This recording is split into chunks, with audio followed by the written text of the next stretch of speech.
గురుగారు, తులారాశి వారికి ఈ వారం ఏ విధంగా ఉండబోతోంది? తులారాశి వారికి 3 గ్రహాలు సహకరిస్తున్నాయమ్మా. ద్వితీయంలో బుధుడు, తృతీయంలో శుక్రుడు, షష్ఠంలో రాహువు. శుభప్రదమైన వ్యాపార లాభాలుంటాయి. వ్యాపారస్తులకు ఇది యోగ్యమైన కాలము. వర్తక వాణిజ్యాల పరంగా అనేక మార్గాల్లో అభివృద్ధి చెందడానికి తగిన సమయం ఇది. ధనస్థానంలో ఉన్న బుధుడు వ్యాపారంలో ధనలాభాలని ప్రసాదిస్తారు. మనం చేసే ప్రయత్నాలు కూడా విజయవంతమవుతాయి.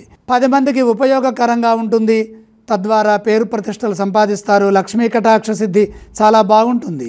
అవసరాలకు ధనం లభిస్తుంది. ఒత్తిడిలో ధనాన్ని వృధాగా ఖర్చు చేసుకోకుండా భవిష్యత్తును దృష్టిలో పెట్టుకొని ధనాన్ని వాడుకోవాలి. ఉద్యోగ విషయంలో జాగ్రత్తగా ఉండాలి. ఇతరులతో గొడవలకు దిగరాదు. కొందరు కావాలని సమస్యలు సృష్టిస్తారు. బుద్ధి బలంతో వాటిని అధిగమించండి. పరువు ప్రతిష్టలకు సంబంధించిన విషయాల్లో ఎవరికి అవకాశం ఇవ్వవద్దు. గంభీరంగా వ్యవహరించండి. నిరాశ చెందకుండా ధైర్యంగా ఉత్సాహంగా ముందుకు సాగండి. సమిష్టి కృషి విజయాన్ని ఇస్తుంది.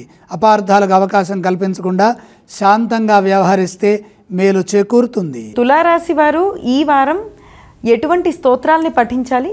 తులారాశి వారు శ్రీమన్నారాయణమూర్తిని స్మరించడం మంచిది. తులారాశి వారు ఏ ఏ ఆలయాలను సందర్శిస్తే శుభ ఫలితాలు కలుగుతాయి? తులారాశి వారికి సూర్యగ్రహానుగ్రహం లభించడం కోసమై సూర్యుణ్ణి దర్శించాలి. అలాగే ఈ రాశి వారు ఏవేవి దానం చేయాలి? గోధుమలు దానం చేస్తే మేలు జరుగుతుంది.